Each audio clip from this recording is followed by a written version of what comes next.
Hello students, मैं हूं आपका किशोर सर और यह है आपका अपना चैनल न्यूक्लिक फोरम। आज की इस वीडियो में हम एक नया टॉपिक स्टार्ट कर रहे हैं जो थर्मोकेमिस्ट्री का पार्ट है और उस टॉपिक का नाम है बॉन्ड एंथैल्पी। ये जो टॉपिक है ना, ये एंट्रांस में थोड़ा सा ज़्यादा पूछते हैं थियोरेटिकली, बट न्यूमेरिकल पोर्शन को अगर देखा जाए तो स्टेट बोर्ड में न्यूमेरिकल्स बॉन्ड एंथैल्पी के ऊपर में आने के चांसेस थोड़े से ज़्यादा हो जाते हैं। अब बॉन्ड एंथैल्पी का फॉर्मूला क्या है, डेफिनेशंस क्या है, टाइप्स क्या है, अलग अलग मॉलिक्यूल्स के लिए बॉन्ड एंथैल्पी क्या रहती है, ये सारा कुछ डिस्क्रिप्शन ना आज हम इस टॉपिक में पढ़ेंगे। ठीक है, चलिए अभी बॉन्ड एंथैल्पी ने एक्चुअली क्या, अगर आपने कोई भी थर्मोकेमिकल इक्वेशन देखे तो थर्मोकेमिकल इक्वेशन में एक एनर्जी राइट हैंड साइड में डेल्टा एच के फॉर्म में लिखा रहता है। अब वो एनर्जी कौन सी है वो रिएक्शन में मेंशन किया होता है, बट हम बॉन्ड एंथैल्पी में आज मेजरली दो चीजें देखेंगे कि रिएक्शन में एक तो बॉन्ड ब्रेक होते हैं या फिर बॉन्ड मेकिंग होता है। तो मेकिंग और ब्रेकिंग दोनों में अलग अलग एनर्जी लग सकता है, उन्हीं को हम डिटेल में पढ़ते हैं बॉन्ड एंथैल्पी में। ठीक है, पहला मुद्दा क्लियर हुआ। सेकंड, ये जो बॉन्ड एंथैल्पी है, बॉन्ड एंथैल्पी रिप्रेजेंट करता है कि बॉन्ड बना है या टूटा है। अगर बना होगा तो उसे बॉन्ड एंथैल्पी का एक टाइप समझा जाएगा, और अगर बना होगा या फिर टूटा होगा, दो में से कोई एक होगा तो वो दूसरा टाइप समझा जाएगा। अब ये क्या होता है ना, देखते हैं। सुनिए, बॉन्ड एंथैल्पी जो है ना, एक्चुअली अगर हमें इस टॉपिक में, हमें इस चैप्टर में अगर कवर अप करना है तो बॉन्ड एंथैल्पी का एक्चुअली यहां पर मीनिंग ना, हम जो 90% कवर करता है टॉपिक वो है बॉन्ड डिसोसिएशन एंथैल्पी। अदरवाइज इसके दो टाइप्स होते हैं, देखा जाए तो इसके दो टाइप्स है। पहला है बॉन्ड डिसोसिएशन एंथैल्पी और दूसरा है बॉन्ड फॉर्मेशन एंथैल्पी।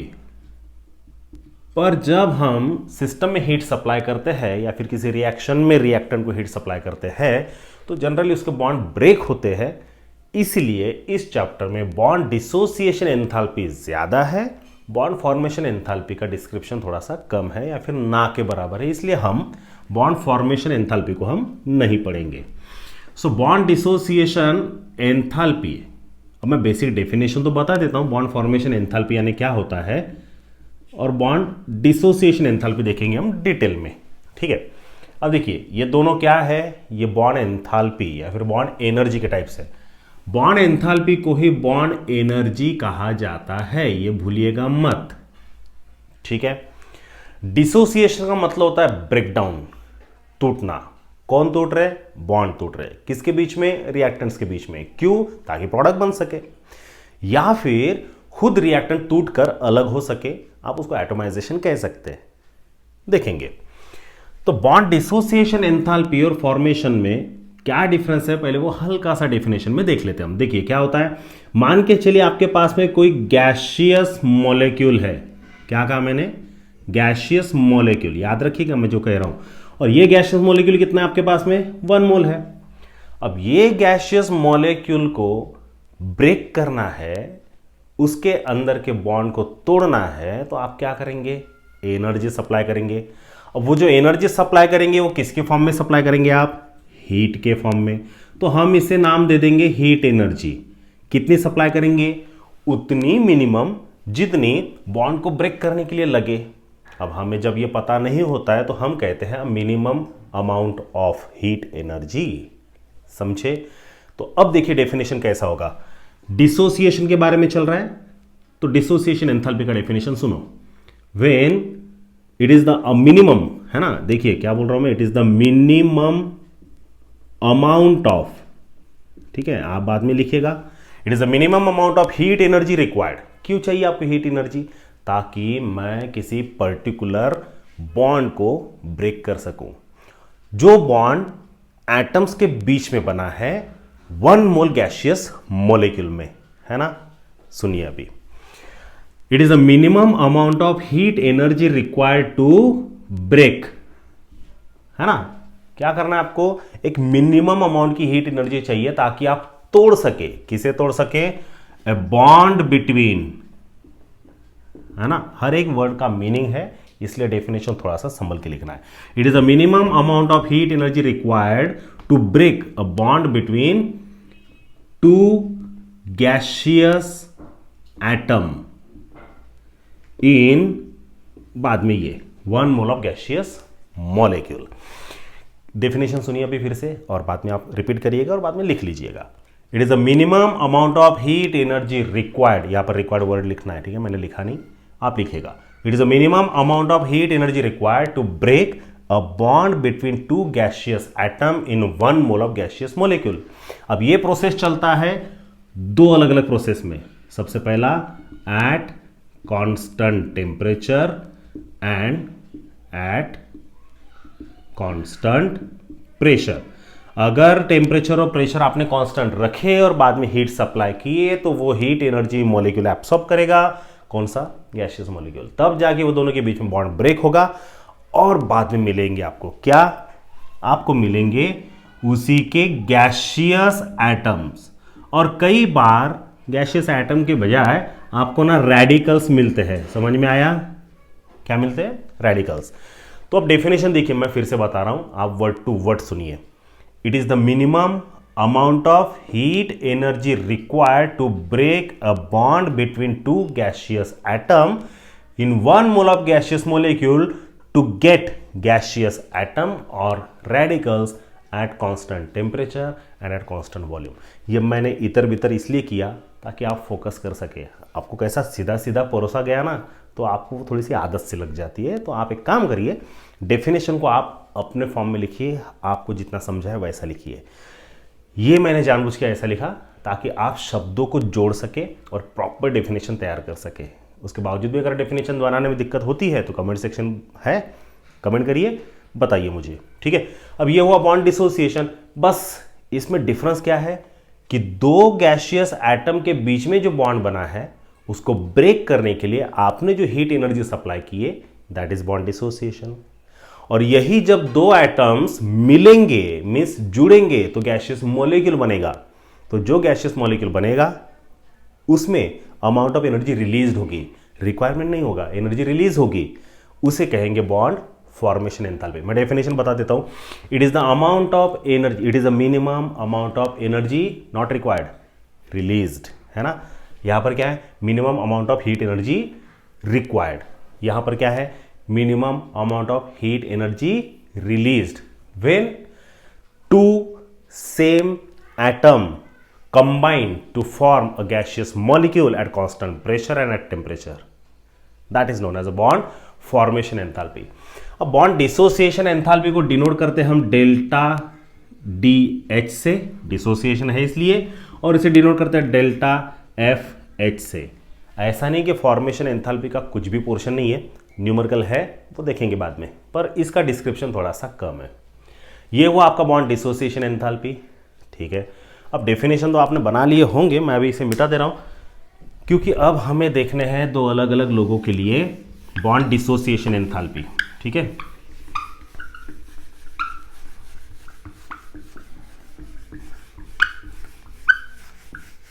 क्या हुआ, ये मिट नहीं रहा है आज।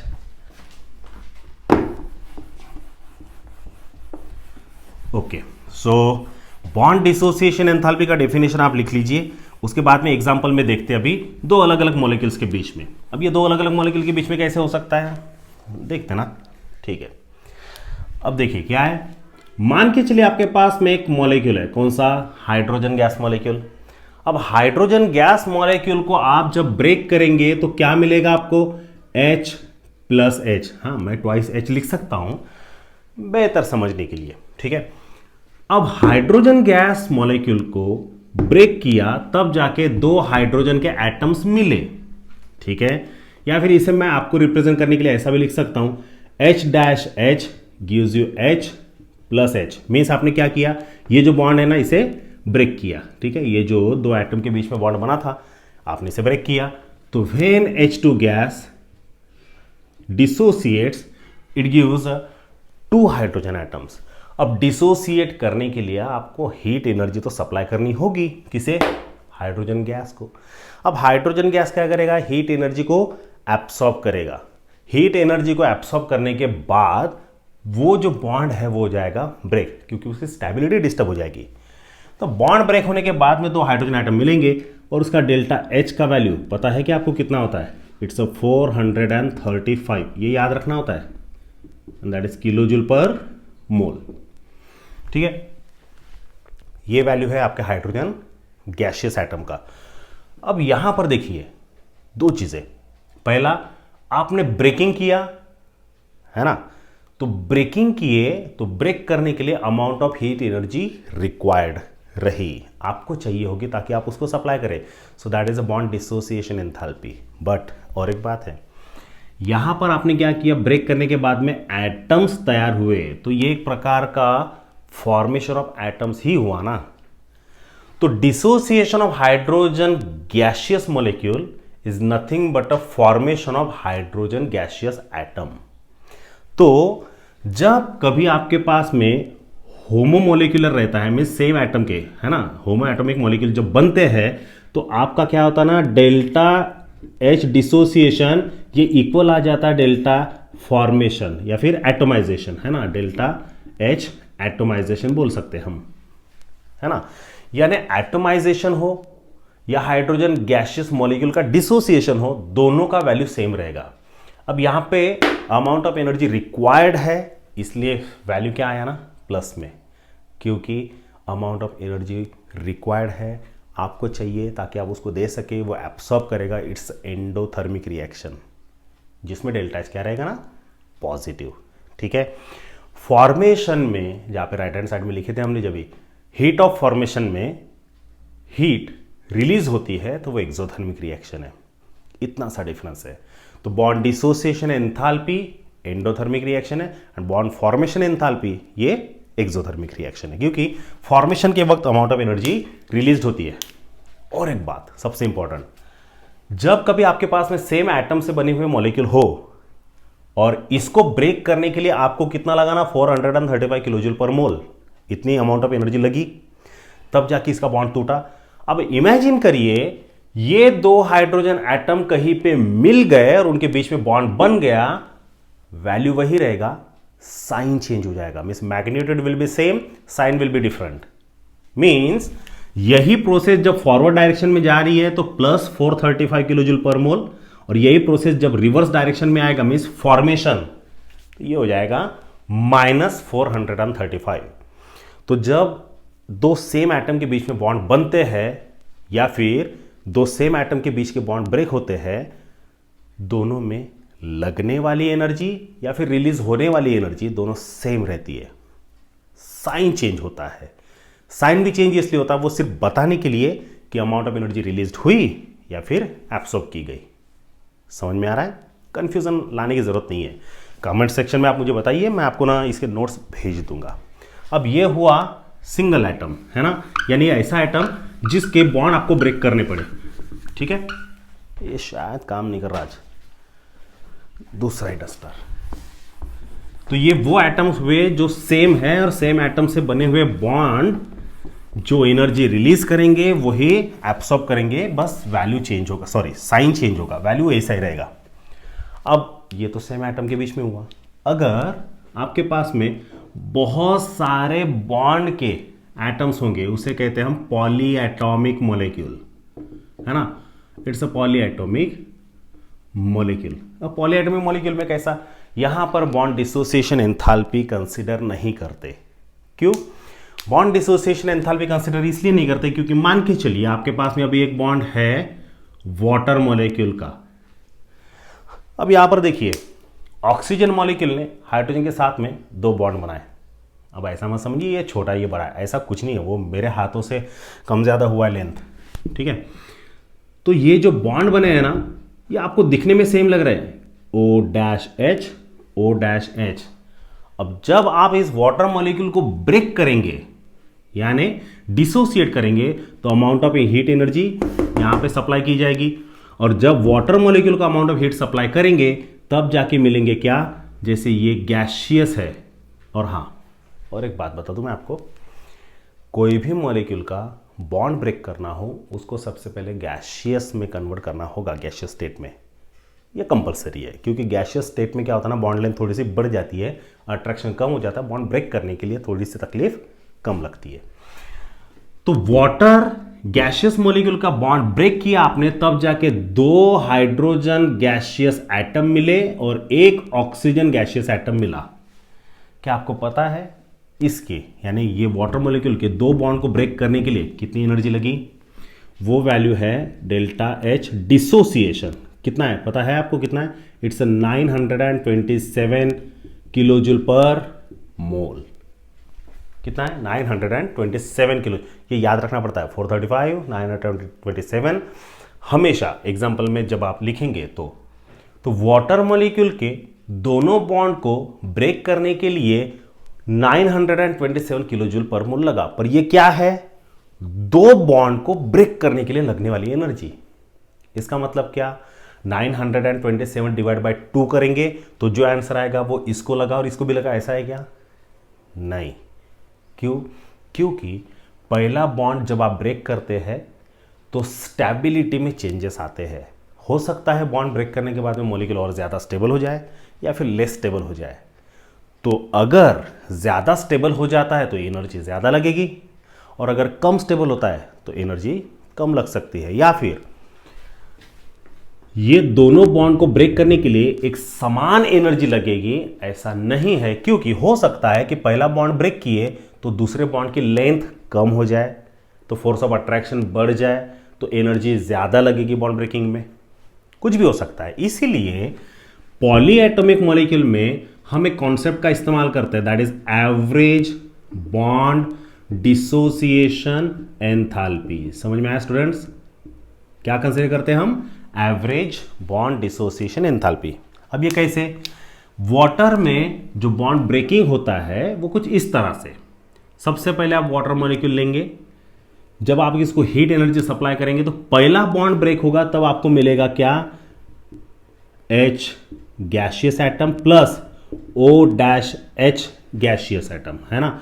तो डेल्टा H जो है पहले वाले का वो कितना रहेगा? इट्स 499 किलोजूल पर मोल। कितना रहेगा?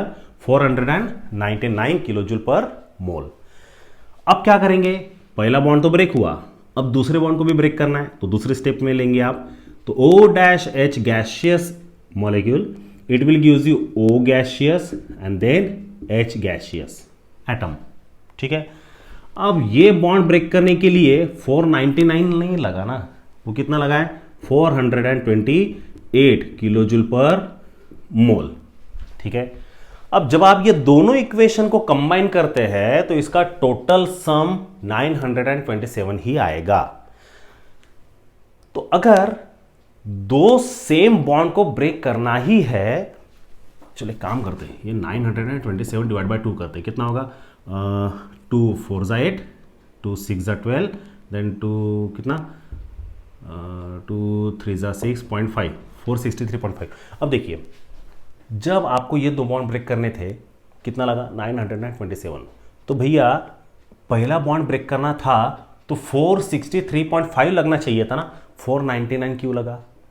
या फिर दूसरा बॉन्ड ब्रेक करना चाहा आपने तो 428 किलो जूल लगा, 463.5 क्यों नहीं लगा? ऐसी सिचुएशन में हम क्या करते हैं?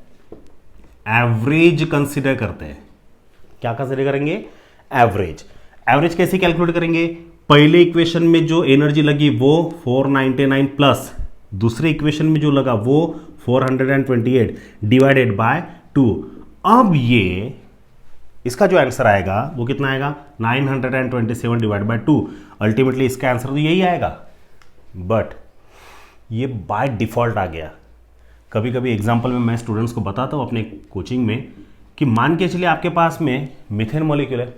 अब मीथेन मॉलिक्यूल का पहला बॉन्ड ब्रेक करना है तो उसको मान के चलिए 100 किलो जूल लगा, दूसरा बॉन्ड ब्रेक करना है तो 100 लगेगा, गारंटी नहीं है, बरोबर है? वो 200 भी लग सकता है, 150 भी लग सकता है, इसको शायद 250 लग सकता है, इसको शायद 400 लग सकता है। जब आप इसका एवरेज कैलकुलेट करेंगे तो फिर वो आंसर आएगा, ऐसा ज़रूरी नहीं है। समझ में आया स्टूडेंट्स? तो अगर दोनों बॉन्ड को ब्रेक करने के लिए इक्वल एनर्जी लगती तो दोनों इक्वेशन में, यहां पर दोनों इक्वेशन में ये वैल्यू होता 463.5, 463.5, दोनों का सम करते 927 ही आता, पर हमें एवरेज कैलकुलेट करना है। बात समझ में आई? तो ऐसे सिचुएशन में जब पॉलीएटॉमिक मॉलिक्यूल हो तो ऐसे सिचुएशन में average bond dissociation enthalpy consider की जाएगी।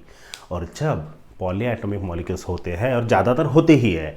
इसीलिए बॉन्ड एंथैल्पी के ऊपर में एक नया ही फॉर्मूला बनता है और उस फॉर्मूले के बेस पे बहुत सारे न्यूमेरिकल्स आते हैं और वो न्यूमेरिकल तो हम भी पढ़ेंगे, बट उसके पहले हम फॉर्मूला देख लेते हैं क्या है फॉर्मूला। ठीक है, तो मैं आपने इसको लिख लिया होगा, मैं इसे मिटा देता हूँ। अब देखते हैं फॉर्मूला क्या है।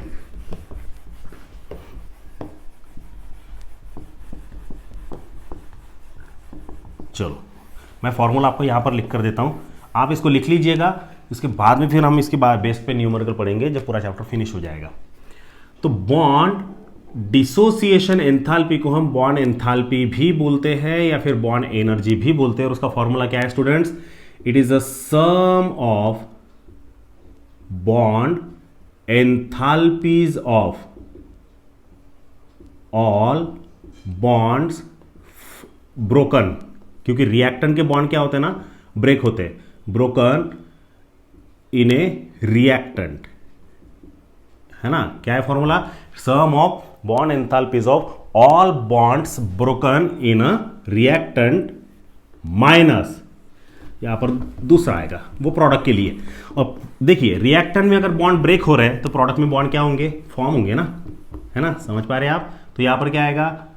सम of bond enthalpies of sum of bond enthalpies of all bonds formed in a product। ठीक है, तो ये है आपका बॉन्ड एंथैल्पी का फॉर्मूला। इसको अगर शॉर्टकट में लिखना चाहे तो आप ऐसा लिख सकते हैं, bond dissociation enthalpy equals to summation of, है ना, delta H zero, standard bond dissociation enthalpy. यहां पर लिखना पड़ेगा ब्रोकन, क्योंकि रिएक्टेंट के मॉलिक्यूल का बॉन्ड ब्रेक होगा, minus summation of delta H zero formed. ठीक है, अब ये जब तक न्यूमेरिकल हम पढ़ेंगे नहीं ना, तब तक फॉर्मूले का इंपॉर्टेंस आपको समझ में नहीं आएगा।